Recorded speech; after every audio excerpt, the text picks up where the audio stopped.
Yep. Thank you all for coming. And those of you who are not from Texas, welcome to Texas and the great city of Houston.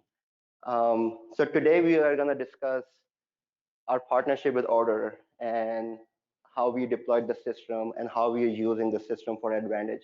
It's still a journey. We are not even close to our destination yet. And I'm not sure even if we get to our destination, but because we keep advancing the system. But we should be able to show you what we have done thus far with the system, how we have built the utilization, different tools that our security teams are using um, to manage the vulnerabilities on the network. So on the agenda today, we go through some introduction. We'll show you Umair Hermann clinical engineering team and how we are engaged with Crothall Healthcare Technology Services. Um, when we deploy Ordr, the stage where we were, how Ordr able to help us manage the vulnerabilities and build the utilization engine, some of the deployment details that Ben can get into, and then again, our future use cases and some of the different integration that we are doing with medical equipment vendors. Ben? Oh, thank you, Umair. So I'm Ben Stack. I'm with Ordr. I've been with Ordr for a little over 2 years now. Prior to that, I spent 18 years as biomed director and doing medical device cybersecurity for SSM Health out of St. Louis. Started out many, many years ago as a BMET 1 and lived the journey that a lot of you have lived as well. And it's a pleasure to be here and talk with you. Thanks.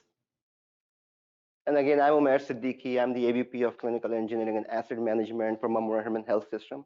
It's the largest health system in Southeast Texas. We are in Houston, 17 hospital system. I have a pleasure of working with 91 full-time employees, management level, frontline staff. Again, I have a Master's of Science in Biomedical Engineering from University of Connecticut, go Huskies. And I also have an MBA from University of Houston. Before joining Umair Hermann, I was working at GE Healthcare, managing Houston Methodist Hospital.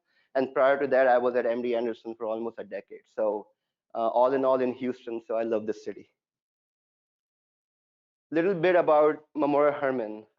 Those of you who are older than me in the city of Houston, it was Memorial and then it was Hermann, and we did a merger back in the days. We have 17 hospitals in Houston area, 270 care delivery sites, 6,100 affiliated physicians. And again, one of the busiest level 1 trauma centers in the nation at the medical center. One of the largest not-for-profit healthcare organization in the city, 29,000 employees. So we have a vast history in the city of Houston in the healthcare space. 100,000 total connected devices, including 20,000 connected medical devices with the Ordr system. Want to talk a little bit more about the biomed team and the structure. So we have a unique partnership. Is one of the largest hybrid model. Again, as you see, we have Crothall Healthcare Technology Services that we partner with. And our partnership with Crothall Healthcare Technology Services team is actually a management partnership. So we have their back office support, we have their management, we have their directors, and they manage Umair Hermann frontline staff. So all the folks who works on the medical equipment, imaging equipment, they are managed by, oh, sorry, they're managed by Crothall leaders. And again, at each site, so we have 9 directors representing each of Umair Hermann facilities. Some have the responsibility of 2 facilities, and some have the responsibility of just 1. We have total of 49 BMETs, 12 imaging engineers, 7 imaging specialists, 9 electronic technicians, 3 admin, 1 CE coordinator, and our favorite data analyst, Anu. And then they're supported by 2 regional directors, Jeremy Ramsey and Nick. And they report into Ryan Sanders, who are VP of Ops. And then Ryan has a responsibility to manage the team, and then again have a line of sight with me. I also have Rick Bowie, who's our Director of Clinical Engineering Asset Management, who's involved with Crothall Healthcare Technology Services on day-to-day operations. Pretty unique partnership. In some days, it's a mother-in-law and daughter-in-law relationship, right? And some days are better. So we are living in a happy family. I could not ask for a better team if you ask me. I get to learn from them every day. Great people, amazing sense of humor as well. That's important. So just wanted to show how we build our team with Memorial Hermann. Crossell has a responsibility to pay service contracts. They manages people. They manages the processes. They manage our medical equipment management plan. And again, we just make sure that things are getting done in timely fashion and in order. So our cybersecurity team, again, manages all these apps. I'm not very familiar with all of them in details, but again, they use all these apps to tackle different things that it comes: web filter, EDR, firewalls, remote access. But we are managing medical device and imaging modality security using Ordr. So just wanted to put that out there. So we use Ordr as for our medical device security monitoring, making sure that the common vulnerability and exposures are taken care of. And again, the vulnerability management just for medical equipment was missing before we went into partnership with Ordr. Ben, you want to add something to Yeah, I that? just want to mention, these are traditional IT tools, but they're being leveraged with Ordr to protect the medical devices as well. So these are tools that your organizations probably have already, that are being used for your standard workstations, laptops, and stuff like that. With a product like Ordr, you can take the information you're gathering from that and also leverage these tools to protect your medical devices. So you're not buying new specific firewalls for your devices, you're leveraging the ones you already have. You're using your network access control with the additional information provided by Ordr to not only protect your traditional IT assets, but also your medical, IoT, your facilities devices, security cameras, and so forth. So it's a great use of resources that you already have within your environment. Thank you.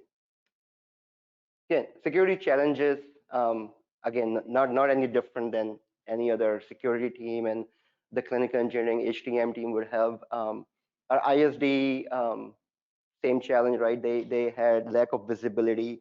System this big, we are all the way, we have a facility 2 minutes from here, and then 1.5 hours from here, right? So managing the traffic in between the facilities or the hospital was a challenge. Identification of devices, right? I spent time and managing the CVEs for each device and what is it, where is it healthy. There was a bunch of information that we were not able to get, and again had the challenge. For us as an HTM, we can never get more visibility into any of our inventory, right? I mean, the utilization, everything is gearing towards utilization, use of medical technology, using the utilization engine, and etc. So again, we had zero visibility on any of the network unless you get the something that OEM put out as a dashboard. Other than that, there was nothing that we were able to visualize from our CMMS system or recall system or anything for that matter. So how Ordr helps?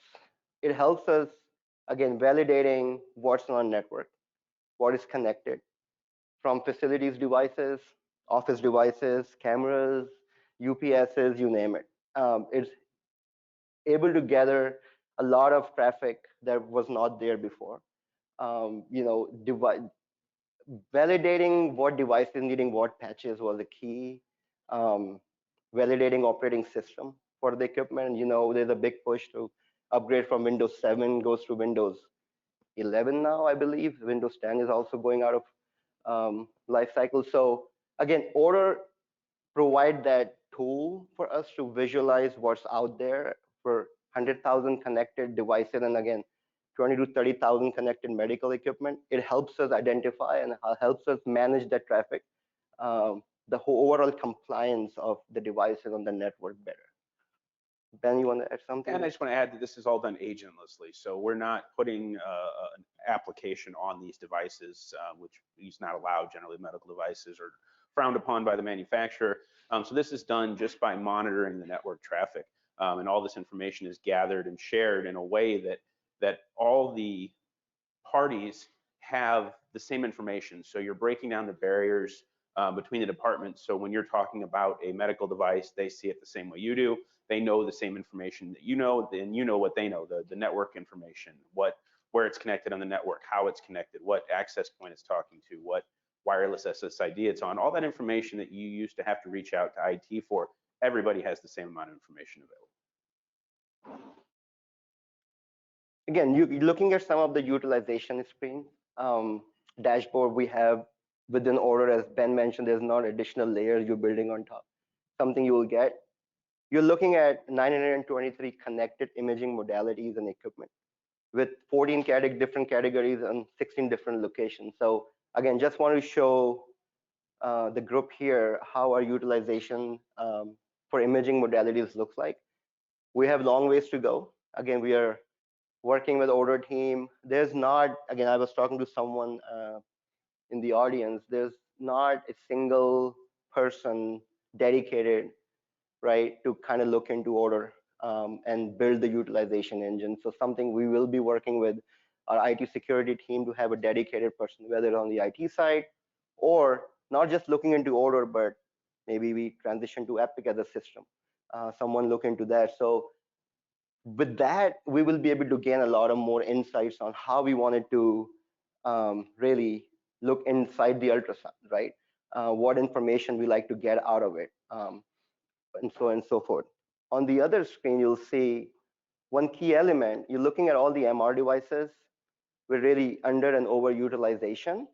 And the way we looked at it, the scheduling, if you look at it, most of them, they come by default 24/7, right? And if you don't change the schedule, you'll see a lot of this go underutilized. So 24/7, I guarantee you this may not be 24/7 operation, and we're not using MR for 24/7. So even with that is giving me 18% underutilized, right? So if you correct the schedules, that's the key element, in my opinion. Someone to work side by side with Ordr team and see this is how the schedules are, and then get users input and see, are you really using the MR for at 3 a.m. or you're not? So and so this is an important piece that I wanted to discuss. Also, again, different screen, digging in deep, all the 24/7 schedule. You're looking at all the Siemens portables in what is connected. One key thing that we are working, you can see you'll get operating system on some of these portables, but not all of them, right? So in discussion with Ordr, we find out that there's something that we're not getting enough of on all these portables that we are getting on that's this particular one. So in some cases, you have to have a discussion back to the OEM and say, hey, I want you guys to make sure that all of your portables are spitting out or emitting same information. So you will be able to catch that. This information we use, and this was very helpful for us to identify which portable needs an upgrade to Windows 10, who owns it, who will do it, who will pay for it, etc. Right? So again, that's an important piece. We're also working with Ordr on, this is your real-time dashboard on the reporting. So there's a reporting piece that is not there with Ordr system right now. So we will like the system to collect the data points, archive it for us, and we can go back in time and we'll be able to pull the reports instead of going real time. And again, provide those reporting back to the users, back to the folks who are making decisions to either replace a medical equipment or imaging modality, or looking to expand the imaging functionality, right? So more to come on it, things that I cannot discuss right now, but we are working very actively with Ordr to come up with the reporting tool that we will be able to use and utilize. Ben, do you want to add anything? Yeah, I just want to add that utilization is extremely versatile and very powerful. And there's lots of different people that find this information within the health system very, very interesting and usable. So down to the directors of the radiology departments who need to know if their equipment is being utilized appropriately, but also you can get in there and see which technicians are doing which procedures and how long it's taking them. So you can find out your technicians that are excelling and getting patient throughput a lot quicker, and then have them teach what they're doing to the other technicians. It's not a negative thing or anything like that. It's just if someone's doing something more efficiently, have them teach the other technicians and really get your throughput working. We've also seen it used for purchasing decisions. We track what coils being used on an MRI. We track what procedures are being used. So when you go to purchase a new device, not only can you say, hey, I need to upgrade because I have a 128 and now I need a 256 CT, but you can say, I need these packages, but when they ask for the moon, you can go back and say, well, in the last 4 years, you've not used that package once. And it really gives you leverage to push back when you have the purchasing bodies, the physicians that are just asking for everything, and gives you some leverage to say, hey, let's make a more economical purchase based on the historic data. Also, it can be used for scheduling PMs. You can look at the calendar, you can look at times of day when the device is not used or days when it's not used. So instead of having that call and saying, oh no, you're gonna have to come in on the weekend to do your preventive maintenance, you can clearly see that, hey, on Wednesday afternoons, this device has not been used for 4 weeks. Let's schedule it on Wednesday afternoon. And sometimes even the departments don't know the information that well about when their devices are not being utilized. So utilization is as powerful as you make it and you use it to figure out what's going on with your health system and specific devices. And you can also, you can see on one of the other slides back, it's done by location. So you can break down and see which locations are more efficient than others and so forth.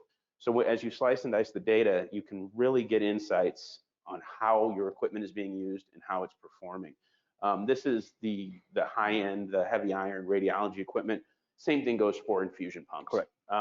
You can see infusion pumps. It's really cool because when you put it on there, you can look at all the infusion pumps and you can look at an hour and you can watch the cycle as you know, it comes in and you see the nurse changes, it drops off and then the new nurses come in and the pump usage goes up. And you can see this and you can relate it to actual situations that are occurring within your organization to know what you need at any specific time of the day. Right. And again, some of you probably have Ordr, maybe more mature than Umair Hermann.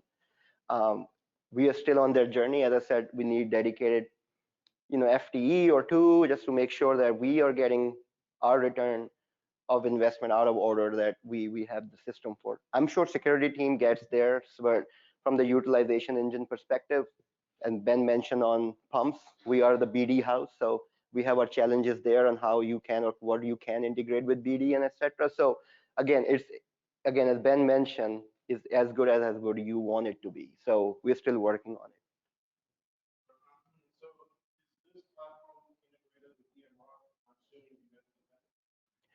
Not at this time. We are not integrated to the EMR. We are using Cerner. We are moving towards Epic. It's already announced. Now, as we move on and as we mature our partnership, we'll have to evaluate what that looks like and really what's the value in having the EMR and all that integrated with that. We looked into RTLS, connecting AeroScout and all that, and making sure that, again, that's still, we validate before integrate. And again, I'll show you, we have a standing committee now that our team is part of with the security team, and we have those decisions made there.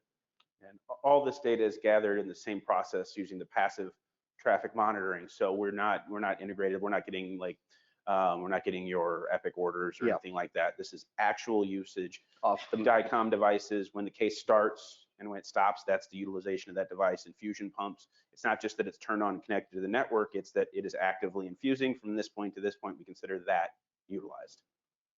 One right behind you, and then we got you. So it's a part of the DICOM header when they do the study, what coils plugged in and so forth. It's I don't know if I'm trying to think, go back way back in MRI days, but I don't know if they select it on the screen, but it's part of the DICOM header, and then we just store that information. Yes, but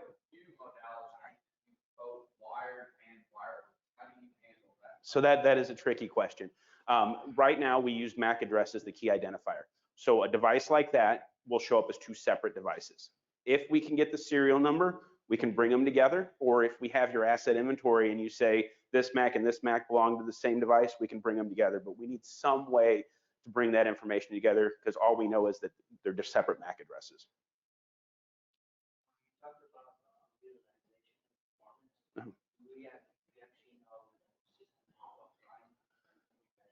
So downtime, no, I wish. I've not found anyone that has tackled downtime in any other way than humans saying it's down, it's up, and there's levels of downtime. You know, you could have a CT that's partially up or something like that. So I wish I had a solution for downtime because I would start a consulting company and do that on my own, but I do not. Yeah, if it's not connected to the network, we know. So that we have a network, it's not in these slides, but we have a network history, and we'll say, it got its IP at this point in time, and we haven't seen it here, and there's online, offline dates. We don't consider a device offline until we haven't seen it for 60 minutes, but that can be adjusted if you want to make it more granular. Yeah. Is it possible perhaps to where you're going to show up that there's two devices and one is going to show up as not being used without, if we're not able to get like a certain number of merge them together, how does that become a report where you're going to not report, okay, this portable is wired or not wireless and wired, and it's not being used? Yeah, they would be, if we don't have a mechanism to combine them, one would show up with the utilization that's been transferred through that MAC address, and the other one would show as two devices. So those do get a little tricky. We see with ultrasound sometimes too. They'll take it to the floor, do the ultrasound, come down, plug it in. Sometimes they have good wireless signal. It goes that way. So it's honestly very rare. A lot of times they just stick with it. Even if it's a wireless ultrasound, they'll come down and they could plug it in. They'll leave it wireless because they just don't want to mess with it. But if that is the situation, we do have some mechanisms to bring the numbers together, but we do need something to combine those two MACs to say they belong to the same device. So if you have your inventory integrated, you will. Yeah, if you have your asset inventory integrated, you can tie in the serial number, and so with the location and that ultrasound, right? So you know this is tied in as wireless, and then this is wired with the same device. So that's one way identify. It could. We're not there yet, but yeah, that's the idea of going and connecting our Nivolo and Team Champs with Ordr. So we get that information tied with the devices and ultrasound in one system. So, yeah, so if we'll go with Nivolo, if we're connected to Nivolo would say this device has a hardwired card and has a wireless card. These are the two MACs, and we would know that at that point in time. We wouldn't even need to see the serial number. Okay. Thank you. Carl? Is our network security, or is our NOC team using this as well to disable and use IP addresses? The network team or net engineering team, you mean? I have to go back and check, right? Sure. Right. I know our security team uses religiously. And that's a different discussion, right? They kick off and then again call us. And so I'll show you there's a committee that we created who meet on a monthly basis, and we have that discussion. So something that we will be bringing to you all to provide those data points back to the leadership so we can have the discussion with the security team.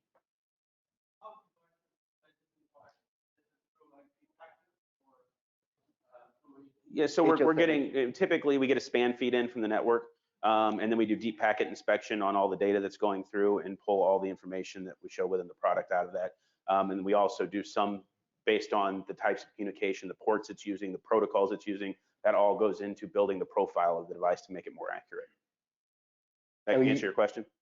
And you can build different profiles, right? Correct, yeah, so we're always getting new profiles, and it's the pretty cool thing is a lot of the manufacturers, they have, their fingerprints are very similar even when they go to the next device, especially with DICOM. GE's used the same DICOM compliance for their CTs, I think for like 13 years now. So even if there's a new GE CT and we've never seen it before, we're gonna know it's at least a GE CT. The model number is gonna be in the DICOM header. We're gonna be able to populate that without any human interaction. It's all done through AI and MO. Good question, thank you. Again, we talked about, having the committee. So we have the Medical Device Compliance and Security Oversight Committee at Memorial Hermann. And again, finally have the seat at the table with them, and we are discussing, hey, how was the last month, and did we see anything? And again, there's a live, when we brought in Ordr, we brought in Ordr for 17 of our hospitals. So we didn't have Ordr at our outpatient imaging division where we house bunch of our imaging modalities, right?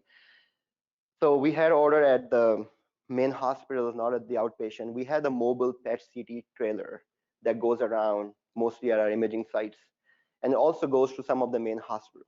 Well, when it's parked at Greater Heights facility for Memorial Hermann and it connects to the terminal, it detects a vulnerability coming out of some anomaly coming out of nowhere, and we were like, what is it? Where is it? So finally go to Greater Heights, isolated, and we found out that the trailer has this AT&T, and work with Ryan there. Ryan was there. So there's an antenna, the DSL antenna sits, AT&T antenna sits on the trailer that actually had a some vulnerability coming out, we were able to isolate it. So with the help of this committee, and then we thought, hey, look, we have a system that give us the proactive identification of these vulnerabilities. So why don't we have the discuss these things in regular cadence? So we meet monthly. Myself, Rick, we sit on it, talk about different events regarding security. We spoke about Windows patching, validating operating systems on different connected medical assets or non-medical assets. Again, also have discussions on should we somehow build the recalls and remediation engine within Ordr to kind of give us the insight on 16,000 pumps needs to be remediated. Maybe it will help us on if you can flag some of these assets. In the committee setting, we talk about different utilization dashboard. We talk about building the reporting. We went back to Ordr and say, hey, we like you guys to build the reporting module for us. So we are working on that.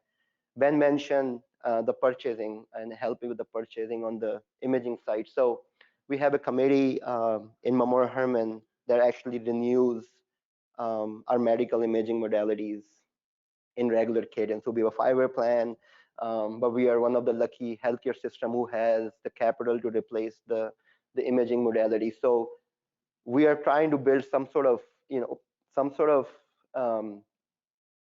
reporting mechanism for that committee so they can go back to the user and say, well, you're asking for another CT scanner. Well, you haven't used the one you have, right?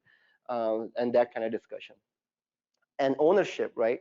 System this size, I'm sure you all have your work cut out, but who owns what? IT department do not own anything in our hospital. So it always a challenge to kind of have that discussion on, hey, we know there's an issue, we know it needs to be fixed, and we know it costs. We can get to a point where it costs and then somebody needs to pay for it. So the committee decide, and again, we have the committee where it managed and lead by our CISO, Randy Yates, who are Chief Information Security Officer. So having this type of setting will allow us to have those proactive discussions, goes to the owner of the device, budget for certain upgrades on their equipment. So it helps us in making those decisions in timely fashion as well. Ben, anything you want to add? Yeah, the one thing overall arching of this slide is that there's no easy button. I don't care what tool you buy, it's not going to solve your problem unless you have processes and people that are working together and breaking down the traditional silos that we have between biomed, IT security, networking. And it's not just biomed and them. If you really look at it, networking and security, they have their own silos that they've put up, and they all want to stay within their lane. But you can't do that anymore. It's the hospitals and ecosystem. Everybody has to work together. Everybody has to know what's going on. But the leadership has to put clear boundaries on the policies and the procedures and what steps to follow when certain things occur.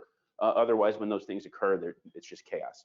And no one knows, and you get the finger pointing and stuff like that. So the tool is the tool, but the policies and processes need to be tailored to the organization.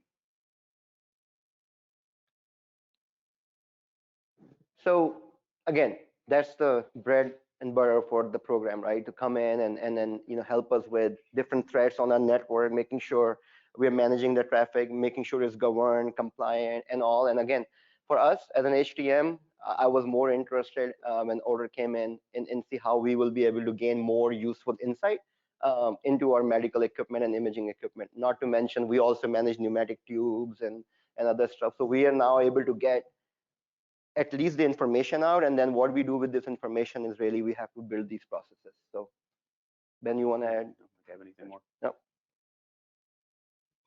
Yes, sir.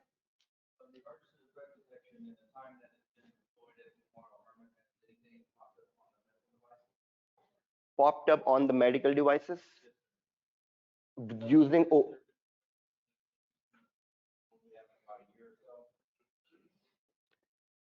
meaning like popping up, you Ordr detects it and send the information back to the medical equipment and pops them on the medical equipment. I don't think that's. No, I mean, it wouldn't pop on the medical. You'd get an alert.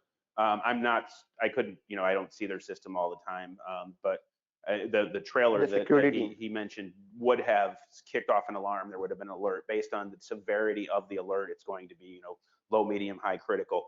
I can't speak to specifics there. But we have a full IDS engine, so any communication that is considered malicious by most threat detection tools would get flagged, and based on the severity would be flagged for the criticality, and then there would be an alert open up, and it can be managed from there. So yeah.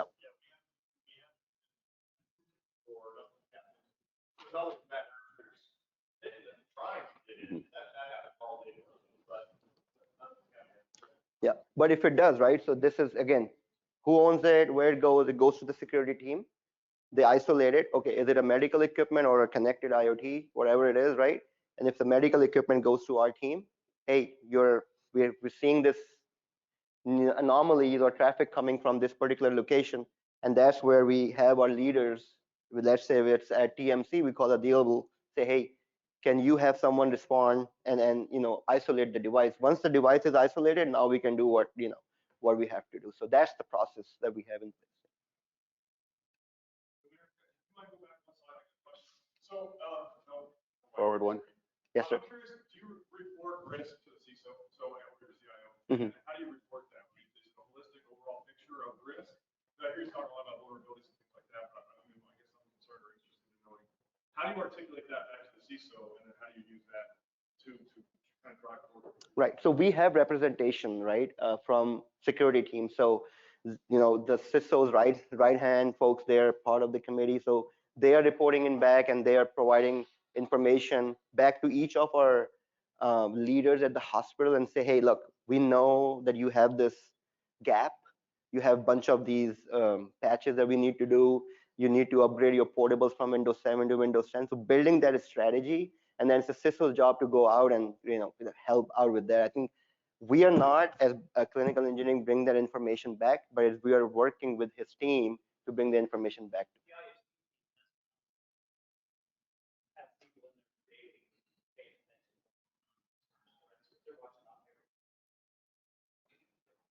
But again, this helps us in where it's pretty at the beginning stage right now. We met a few times, and really it come into place with operating system out of date. We need different CVEs, we need different information, and then they allow, since we are in the patient rooms all the time, our team is out there supporting medical equipment. So it really is beneficial for both parties to be looking at these kind of things. That again, are we perfect? We are not, right? It's still building the process to see what that reporting structure will look like, who will respond, who will own it, and then again, who will build the plan. Because our VP of Ops, nobody likes surprises, right? Hey, now you want me to schedule $50,000 just to upgrade my image streams or whatever the case may be, right? So I hope that answers. Others.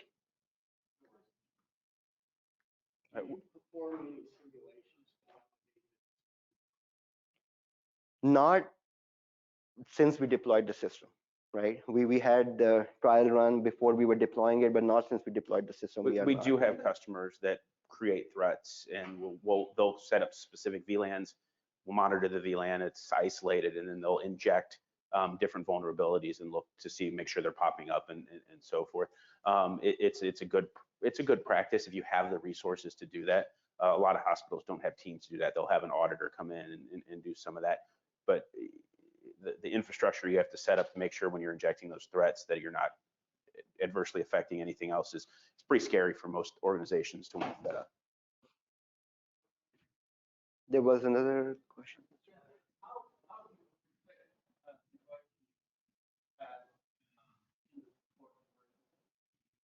End of support systems. So they're on our network. The only way we are protecting, we are managing the network and we're managing the traffic. So we have a dedicated VLAN for our medical equipment. I'm sure there's subnet and everything, but we have a dedicated VLAN. But if you have a connected devices, right? Even patient monitors, right? You have let's say you have 100 patient monitors and 5 of them are end of support based on the serial number. We just let them be until we replace them and really manage their vulnerabilities coming out.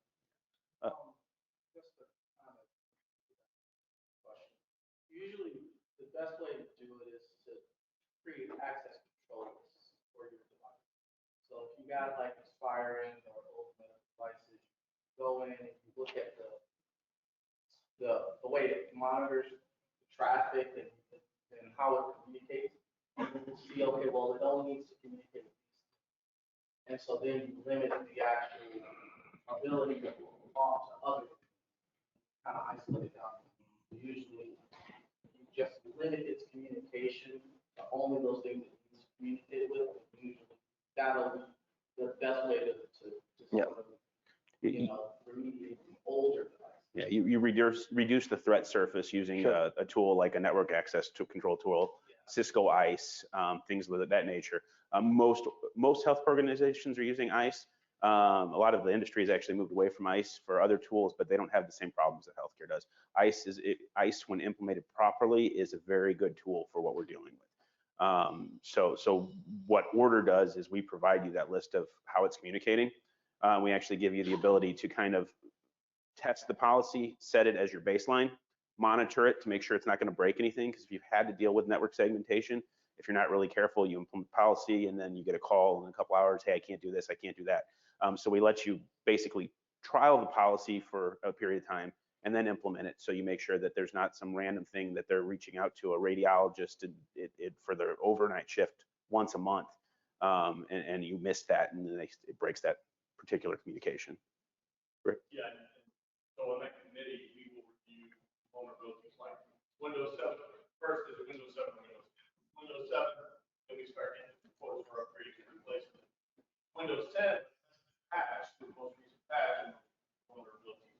Then we set a process to do that. We're also looking at network segmentation, start to tackle that, as well as targeting guidelines on specific equipment, how it's used. It could be as simple as disabling ports, USB ports, and other things that something can do. Yep. There's a lot of different avenues that we're. Right. Yep. Very in the early stages of, back to your, we're not in there, we're isolating and restricting it unless we know there's an actual threat that this equipment possess. But something we definitely will be going to look into through this network segmentation and also.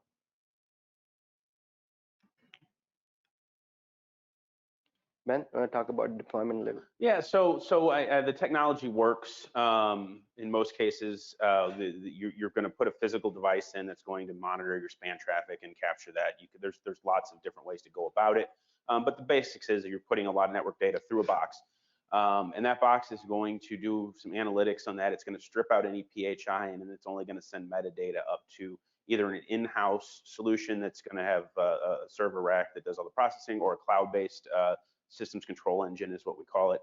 And then that data is crunched and then gives you back all the information about the devices. They're with Memorial Hermann, like Umair said, we started out with typically 17 sensors. They saw the value in that at the local organizations, and you do, depending on how your network's set up and where your traffic's flowing through, we will start actually seeing a lot of those devices even at the ancillary clinics. But any communication that stays within that small part of the network, we wouldn't see that. So then we've started expanding out to put those sensors in the places where that communication is, so we can get additional information about the utilization of the devices. So with it, the basis of this is the more information we can get, the more granular information we can get, the better the data is going to be within the product. And we've gotten pretty good at it now. They're all pre-configured. They come, you plug them in. If we've had the right information, you don't even touch them at that point in time. They just run. The troubleshooting, if there is an issue, a lot of times they can be remote reset, but they're fairly robust little boxes that just keep running and collecting data. I think we've got 30,000 plus medical devices there. We've got customers monitoring over 1 million devices on one SCE, and I think it's right around 120,000 medical devices specifically. It's very scalable, being a cloud-based platform, and then with the sensor rollout, and it's all VM based, so you can span up as you go and add more processing power as you grow. Yep. Yeah, and I think you can always look into, if you're bringing the Ordr or any system, right?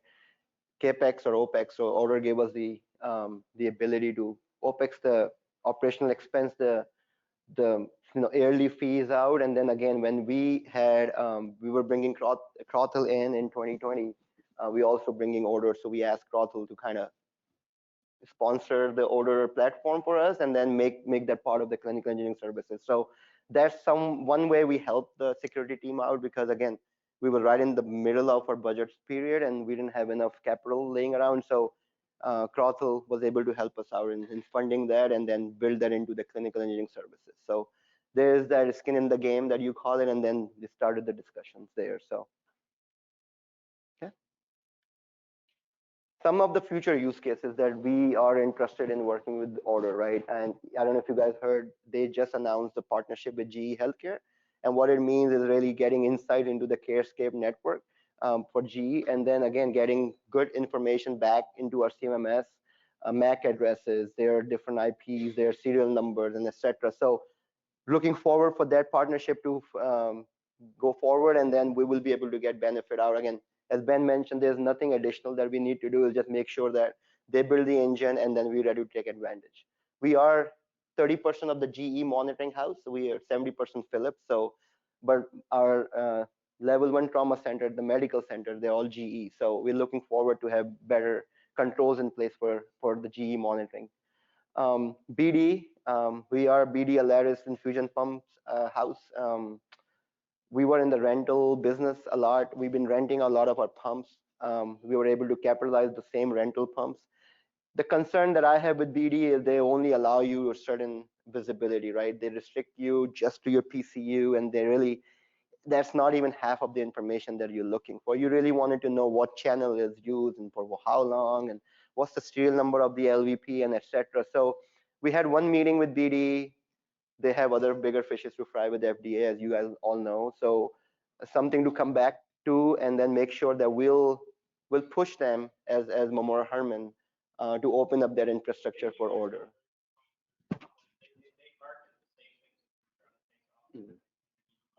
Yeah, I'm sure.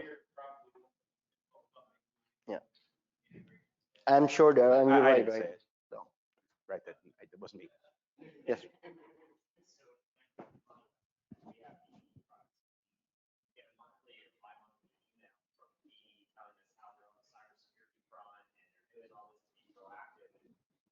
That's exactly what he said. No, exactly. Yeah, I know. Exactly. So we are scheduled to update and remediate all of our pumps. Right? 16,000 plus, right? Only to find out now, if you go to version 12, you have to now upgrade your wireless cards. Right. And we have to talk then, right? So we're pushing back and say, hey, it's a wireless card now. What would be next, right? You don't get to come back again and say now you have. So we are pushing back as a net engineering team. Our network team is saying we cannot restrict 4,100 IP addresses, for you to do whatever, right? We have other devices playing in the same, SSID, not SSID, but the same space. So it's very tough working with BD. The good part is we do own a lot of reconditioned pumps, a lot of pumps that we've been renting in the past, and we are on the holding pattern of how this FDA scenario will turn out, and then whether Umair Hermann makes the change and move away from BD or not is still yet to be seen. We're also integrating our devices through capsule to Epic, right? But we put BD and pumps integration as a phase 3 because we do not know which direction we are going to go. So again, Nuvolo, everybody would love to have their Nuvolo ServiceNow instance connected with Ordr or integrated. Something that we will be working with Crothel team and Ordr to make sure that we have team champs. That is Crothel instance we use. We house all of our inventory on Crothel team champs, right? Which is Nuvolo instance, and we have that agreement where they house our data and then we are able to produce whenever we want. So love to get some integration going there so we can better manage our recalls, make Jeremy's life better, and make sure that we have information on our fingertips on folks' iPads and make sure we are flagging the devices the way we want to flag. Intuitive, something that just come to the surface recently. Umair Hermann, correct me if I'm wrong, probably put 11 to 12 robots now in the system and growing more than that, Ryan, right? So, and then we recently went into this A&P insurance program with them that says if you use a robot for 75% and above, you should own it. And if you do not use it for 75% and use it less than that, you should lease it, right? And they built their own dashboard, which I'm not very familiar with, but it came to my mind and say, hey, why don't we build that if Intuitive allow us, right, to build that validation engine and dashboard via Ordr, where we will be able to provide that information back to the users. And then we are moving one robot, actually recently moved the robot from Hermann Southwest to Hermann TMC because it was underutilized at the Southwest location, and TMC probably will be able to use it much better. So just a few of these engines that we wanted to build, integration we wanted to build with Ordr to kind of make our life easier and make something a value add to the user, the frontline staff. And we continue to educate our frontline folks, imaging directors, through imaging councils, different settings that they have to allow them to use, right? I think the idea is when you use the system, then you find out what you need it for, what additional capacity you want to build on top of what you already have. So again, we continue to educate. We also educated our biomed techs to get their insight and see how they wanted to use the system. Um, and again, more integration to come, but again, if I can get just BD going, that would be awesome. And then again, waiting on the GE Healthcare to make that partnership with Ordr. Ben, anything you want to add on the No, integration? I think you covered it. That the GE announcement will be official at HIMSS next week. If anyone's going, it will be announced there. And that should do it, guys. Appreciate it. Can I ask you what your current integrations are for that you guys have already set up on the box? Oh, there's 84 of them. Is there specifics or? Well, I'll just throw this in the big ones. So like net MRI, maybe SNMP. I mean, we do SNMP for everything. So we SNMP pull all the switches to help figure out what's all connected and so forth. What about the wireless? So Cisco, Aruba, yeah, we connect all those. We pull all the access point data down. We'll tell you what access point's connected to what device. So on that, are you able to utilize those access points for location? Absolutely. Okay, so the program has a module in there to show the device. Yeah. So if you come by, we can show it to you. But you're going to get there's a whole device information page. On the right side is going to be your network information. It's going to tell you your MAC IP, your access point. If it's on a switch, it's going to tell you what switch IP stack it's on and what port it's plugged into. So then you can determine the location from there. And I guess if your CMS isn't solo, right? Do you guys have the ability? Do you have an open API? Absolutely. We have a REST API. You can almost anything you see in the product can be pulled via the API. And then we also work with the other CMS vendors as well. And then we also have and we call things we discover devices, and we have a separate asset database that you can just take into a CSV file and upload it, and we'll match based on MAC serial number, and then one other attribute I'm trying to think of, but IP address if you're using static IPs. So then we'll match your assets to what we discovered.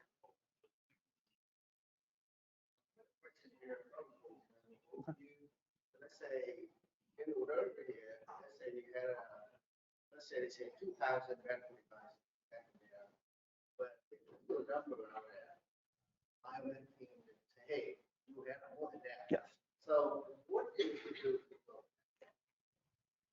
So that requires human factor, right? It requires physical validation. That's why it's important to have the integration built in with Nivolo and TeamChamp so we can identify, hey, on your utilization engine, you're showing 233 ultrasounds, but Nivolo integration, we're not able to match the serial number, or you have duplicate assets. So again, this integration would help us. Right now, it's more or less building the schedules manually, building all those entities manually right now. So we wanted to have these integration pull in to help. Right. Right. So, I mean, I see you have a 29 cents. Mm-hmm. That means you take 10 single building or that. So network team can answer that better than I am, but I think they deploy the sensors at their terminal where how they regionalize the network. So that's how they deploy these sensors. So it's not necessarily one in each building, right? Because one building can be sniffed with other, part of it. So how they deploy it is really based on how the network is built in. Right. Yeah, Right. it's unique for every facility. We look at your network diagrams, we work with you to make sure you're depending on the level of knowledge you want to gain, we figure out which sensor placement is best for you. So I mean, it could be if you just want to know model manufacturer, and that's it. You don't want to worry about flows or doing any segmentation. You could get away with one sensor, especially if you have something like a Gigamon, where you're already collecting all that data from somewhere. You can flow that all into one sensor and get a whole bunch of good data. But as you increase in what you want to know, it increases the sensor count. When this was first piloted, this piece of hardware put on one hospital, the IT group immediately went into a panic because they could see something was talking to Germany. It's like, relax, we got CTs in their market there. Yeah. Yep. But they never tried to build anything that, and that was the so these devices were built for security, but the utilization is not the side effect. Gets to see everything on the network. So we were a server house, we switched to admin.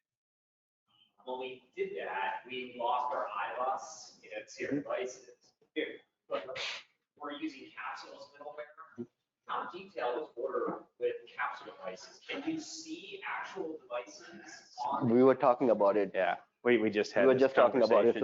So there's the axions and the neurons. The axions are unencrypted. We can do some stuff with those where we can see what devices are behind them. The neurons are encrypted. What we do with neurons, we've done this with Mayo Clinic, is, and it's if you're doing it in implementation, it's fine. But if you've already rolled out, it kind of sucks. But we need some kind of connector on the dongle to say that this is the asset number or this is the MAC. We really don't use MAC, but if you use the asset number, we have your asset database. We can then go and say, these are the asset numbers we see connected to this neuron. So we match up device ID, build data to the dongle. Yeah. Okay. To the asset. Then you should be able to get it. Then you should be able to get it. As long as we have some form of a database that we can relate because we can get the dongle information. We can't get the information that says this dongle is connected to a ventilator, this model, but we can pull it from another source. Yeah. This is more of an ORDR question. Mhm. Have you had any occurrences anywhere with any of your clients where there was a cybersecurity successful, a ransomware attack? An event, and I'm not the right person to ask that. I'm sorry. I'm more on the product side. I can ask and get back to you. I mean, a lot of times they're not open about the fact that it occurred. So is it possible? 100%. I don't know of any immediate ones where we were deployed and there was any reportable ransomware attack or anything like that. I can tell you this: we've never seen a ransomware attack come through a medical device, and you won't find anyone that has. Well, it's not even that they're segmented; it's that it's not the easiest entry point. Yep. People are the easiest entry point, so the end result may be that your medical equipment goes down, but the starting was something where somebody clicked something 75% of the time. Use Ordr as the main overall enterprise inventory access dashboard, or because Ordr medical device. How do you ensure? Well, one is to use that as the main dashboard for the overall inventory. Second is, if not, or if it is, how do you ensure that whatever category that report under is actually not medical device or is medical device? That says that, let's say, what you said, you have 20,000 plus medical devices, and over 100,000 in total. How do you make sure that the 70,000 devices are actually non-medical devices, for example? Right. I think based on the labeling, how we get the information, right? So the label on the device itself, which says if you are looking at imaging modalities here, and then these are the patient monitors and all. So if I click on devices here, it will show me workstations, show me cameras, show me everything that is kind of on our network, right? And we rely on Ordr to kind of like make sure that these distinctions, like you're not looking at the robots, the Da Vinci robot. You will be able to see the robots if I go drill down, but we are not using Ordr dashboard for our overall inventory management. We use Nivolo Team Champs from Crothel for our inventory management. That's why we are so big on integrating that Team Champs with Ordr. So we will be able to manage both systems and validate each system for corrections and make sure that we have working system in place. But right now we are not using Ordr for inventory management at all. We would love to use it for recalls and remediation, and especially when you have that many devices. We have 110K total medical equipment, imaging equipment, electronics inventory, right? Off of those, only 25 to 30,000 are connected. So we cannot really use Ordr right now just for our inventory management. We rely on our system. Medical device utilization, building reports so we can help our users out for capital planning analysis, and again for overall traffic management, and then the vulnerabilities. Other teams at Memorial Hermann are using it for other purposes, so networking, IT, and stuff. And I think your question is, how do you know that what we're telling you is accurate?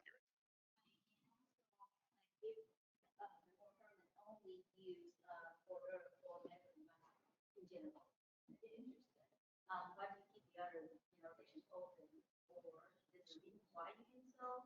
You have other systems to confirm what Ordr is telling you, or vulnerability or Vulnerabilities, our IT team can confirm. Yeah, I mean, they're gonna, on the general workstations, you're gonna have an agent on there. I don't know what Memorial Hermann uses. Yep. It's like Tenable, Rapid7, Qualys, something along those lines. Those areas are pretty well managed by IT already. We do see those devices. We give them additional information about those devices. We integrate with systems like Qualys, Tenable, Rapid7. So if they're detecting vulnerabilities, they're going to push that information to us, and we're only going to show that. If they detect they don't have that vulnerability, we're going to take that off of our list of vulnerabilities. Some IT networking services you choose to use Ordr, some don't.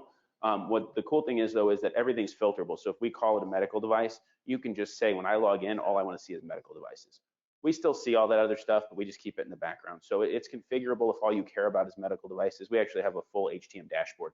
You can go in as the HTM persona, and it's only going to show you medical devices. And it's going to highlight utilization, missing assets, and it's going to do. It does the reconciliation if you've uploaded an asset table or you're connected to a CMMS. It's going to say, we found this many devices. It's matched this many in the CMMS. We have this many more, and your CMMS has this many that we haven't found yet. Right, exactly. And you can do a reconciliation to bring those numbers together, and then also monitor them to make sure that you're not deviating from the work you've done.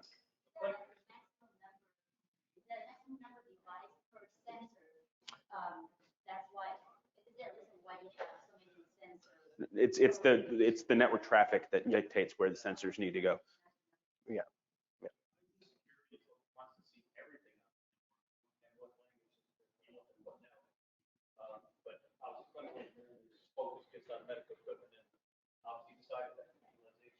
And the reason we have that many sensors is because that's how they wanted to deploy and structure it, and again get the most out of it, right? What traffic they wanted to see, what different aspects of elements of traffic they wanted to see. So again, as Ben said, you can go away, you can get away with one sensor if you just need the model number and serial number, but again, one failure point, and then so.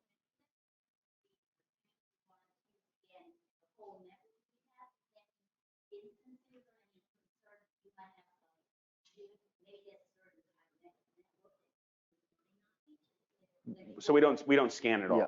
Yeah. So we're just sitting there watching, like if you were watching water run through a pipe. Right, exactly. We're not touching it. We're not doing anything. We're just watching it go through, and then with that, we're taking the information out we need and determining what the devices are. So there's no interaction as far as scanning or agents on the device. There was a question in back, I believe. We're at time, but we'll take as many as we can. So as far as metric utilization goes, is it a headline number, like this was used 50% of the time over its lifetime, or you also have like historical data? Yeah, you can set the time frame. So if you say, I want to see the last 30 days, 90 days, 60 days, I want to see from this date to this date, I want to see the group of pumps that are at this location from this date to this date, that's all configurable. Yeah. Go back a screen. You're not, there's not, and when you click into those boxes, this is a device you list. You can set your calendar schedule. You can set which devices you want to see. You can compare devices to other devices. There's lots of ways you can go at it. Yeah, see, right here, 31 days. Yeah. You can go back, and then each individual device. You can even see, we were working on one facility with you all where we can like to see more who uses it, which radiologists use it at what time, and etc. We're on this journey is very, I would say, very infant stages still to this date. The deployment came right when we were hit on our faces by COVID. And then so having a dedicated person, having the monthly, cadence to review the information and just build upon it is something that we are looking for in this journey.